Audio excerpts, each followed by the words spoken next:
Hey everybody, Nick here, and today I got a review for you of this little big guy right here. This is the Cold Steel Ultimate Hunter. Thank you very much to my buddy Nathan, who's Nasty Nate Outdoors on the YouTube here, and for sending this little guy along. It's an interesting knife that I wouldn't have bought for myself, but I'm very glad to have it here as a loaner. So thank you very much there, Nathan. Let's do a size comparison here. First off, the usual suspects. This is the Ontario Rat number 1 in D2 Steel, which is another relatively, I don't know, boring but excellent folder for getting things done. Here's the Rat 1. That's the Rat 1. There's the Rat 2. I probably mixed those up yet again, but that's okay. There's the Rat 2. Let's see here. Spyderco Delica for a nice little bit of size comparison there. And another great folder in CTS XHP, the Spyderco Sleesh Bowie. There we go. And what the heck, Spyderco PM2. Another meaningful size comparison, so you can see in terms of blade length, they're in the same rough department. So, there you go. That's your size comparison, and let's go on ahead and jump into the good, the great, the bad, and the ugly of this particular pocket knife. So on the good side, first off, the ergonomics on the whole are very nice with this knife. And I say that for a few reasons. Not only does it feel fine in the hand, can you grip down without any hot spots or anything like that, but it's not going anywhere in your hand either. Part of that is because of the overall contouring. You got this blade guard up here, you got this portion down here, and so even in my relatively small hands, I've got a firm grip on this. You've also got some jimping sort of an affair up here, which helps to keep it in position. And if you want to choke up, there's this area, which is rounded off, and then you can see here that the blade isn't actually sharpened until around here, which means that you can very much bring your finger up here and use this as a finger choil. It's not exactly a choil, but it is an area where you can rest your hand. So there you go, and this is just comfortable in a variety of grips, which is nice, and so I like very much the ergonomics here. Next thing on this guy, in terms of carryability, although this is a big knife, it's not all that hard to carry, and a big part of that is because the clip is well positioned. You can see the knife kind of tends to hug towards the back of your pocket, and that's a beautiful thing. Next thing, I don't have any idea why this is the case, why there is this sort of bowl-shaped groove in the back here, but I'm going to be honest, I kind of like it. Maybe there is a good reason for it, maybe there isn't. But whatever it is, it's kind of a nice little aesthetic touch. It's not something you needed to do, and it's nicer than just having a bowed off end or something like that. Whatever, weird little thing. Next thing on this guy is I do like the blade very much. This is a 3.5-inch blade, and it is made of CTS XHP, which is Cold Steel has upgraded their steel game significantly lately. And XHP is a fine steel. There is not a whole lot to complain about with CTS XHP. The blade itself has a relatively high saber-ish grind. Maybe it's slightly hollow. I've been going back and forth, and I'm not entirely sure. Maybe it's but it's either flat or hollow. Not sure which. And it is actually relatively thin behind the edge. I'm not saying it's thin behind the edge. This is not God's gift to slicing with the blade stock being this thick, but it's also not bad in any particular way. And compared to a lot of modern tactical folders, this is doing pretty decent in the slicing department, so I appreciate very much the blade. And the shape on the whole is a nice little compromise between a bunch of different things. You get some flat, some belly, you get a drop. I don't know. I like this blade shape. And it's also not so murdery, scary, intimidating. This blade is big, but it's not in some ways as psychologically huge as this guy here with a big, long, murdery sort of affair. So, there you go. I like the blade very much. Then finally, on the good side, the construction on this guy is very solid. Get these big old chunks of G10. You'll see this in the disassembly with a backspacer, which I believe to be an aluminum here, which holds the lock for the triad lock here. And in fact, if you watch this assembly, you see that there are 2 pins to either side of the triad lock spring versus on the Spyderco Delica or Endura, where those areas are just plastic. I can't show you that. Well, FRN, but still. The construction on this guy is pretty impressive to me. And the whole thing just is very secure. Add in the triad lock, which is Cold Steel's kind of version of the back lock, which adds a little bit of extra strength in exchange for a much longer push to close the knife, and, you've got yourself a burly little knife here. Even though this is mostly G10 in terms of the handles, it's still well made, and I'm very convinced that this is a hardcore, durable sort of knife. So that to me is what's good. The construction on it is very solid in every way, from block to handle to otherwise. The blade on it is nice. The ergonomics are good. It's got that nice little groove in the back thing, and overall, it doesn't carry as big as it should because of this clip. Let's jump into what's great here. What's great to me about this knife is that it is a simple tool done well, and it hasn't lost sight of the idea of tool.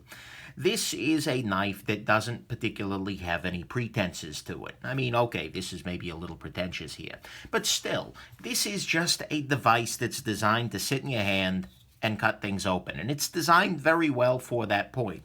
There's no airs, there's no fanciness to it. It's just a cutting tool. They have done just as much as is needed to make this a good cutting tool and nothing more. And so at that level, I can very much appreciate the simplicity, not just of construction, but of idea behind this knife. This is a great cutting tool, punkt. That's it. And so I appreciate that. That's what's great about this knife for me. Let's talk about the bad. So on the bad side, first off, little detail, but it bugs a lot of people. This does have a pretty substantial gap right here. Doesn't bug me, but some people drives crazy. Next thing, this of course has douchey writing on the blade. It's a cold steel and that is their thing. I am becoming increasingly convinced that the CEO is married to and or gave birth to somebody who runs a laser engraving company, and that's why they let them run, roughshod all over the product line. But cold steel needs to lay off the blade writing. This would be a much nicer knife if they just had cold steel written here, XHP on the other side, and called it a freaking day. This is just ugly. I'm sorry. But, whatever. Moving on, the price on this guy feels maybe a little bit on the high side. You're looking at $90 here, and that's for a chunk of G10, some aluminum, and some XHP. I understand that XHP is a good steel, and the fit and finish on this guy is exactly what it needs to be, but I don't know, it just feels a little high. I'm not saying you're getting your face ripped off, but there's maybe $15-10 in here that just I don't quite see. Whatever, moving along. Next thing, the clip ramp on this guy is a little bit low. You can see here that there's not a whole lot of clearance between the bottom of the clip and the knife itself, which means this is going to be less than fun to put into your pocket. Not a big deal, though. And speaking of the pocket, this is pretty thick in that pocket. If we compare this to the Spyderco PM2 here, we can see that this guy is substantially thicker. Compare it to the Ontario Rat number 1, still substantially thicker. In fact, the only knife I have on my table that is not, in fact, thinner than the cold steel here is the Medford Marauder, and that's not a great source of comparison there. So, this is a very thick knife. I understand that they want to use a full thickness of G10 for structural stability. I can't get too bad out of shape about it, especially when the ergos are good overall. But still, you're going to feel this guy in your pocket. Then finally, on the bad side, and the issue that bothers me most about this knife, and the reason why I'm not considering buying one of these, is the thickness of the stock here. Like I said, this knife is actually fairly thin behind the edge. I mean, it's not, oh my God, but it's close. But the thing is, with stock this thick and a grind that's relatively shallow like this, relatively short, it's not a great slicer for resisting sorts of things. I will often have an apple for lunch, and I use whatever pocket knife is on me to cut open that apple. And with this guy, really what happened is I pushed the knife into the apple, and after a while the apple said, okay, screw this, and just cracked in half. And, that's very often the case. There are many great apple cleavers out there in the world, but I'd like something that's a little slicier than this, and this blade stock is just a little thick for this to be slicey. I kind of wish, I understand that that's a concession to durability. If you're going to use this as a trowel, you want thicker blade stock like that, but I kind of wish they'd release the Penultimate Hunter that has a slightly thinner blade or something like that. That'd be a beautiful thing. It would make this more of a solid cutting tool for a different kind of cutting task. But anyways, there you go. That's the bad. The ugly side of this is that cold steel, as I've mentioned in pretty much every video about them, is pretty ugly to the knife community in general. Putting aside all the ugly kind of marketing videos, the whole San Mai thing where they got a trademark for San Mai 3 and are using that to shake down independent knife makers is a terrible look. Anybody who's legally bullying people is a bully, and I don't like to support bullies. And so that's the ugly thing about this, is that cold steel themselves just don't comport support themselves very well as a company in the knife world. That's a problem for me. It may not be a problem for you.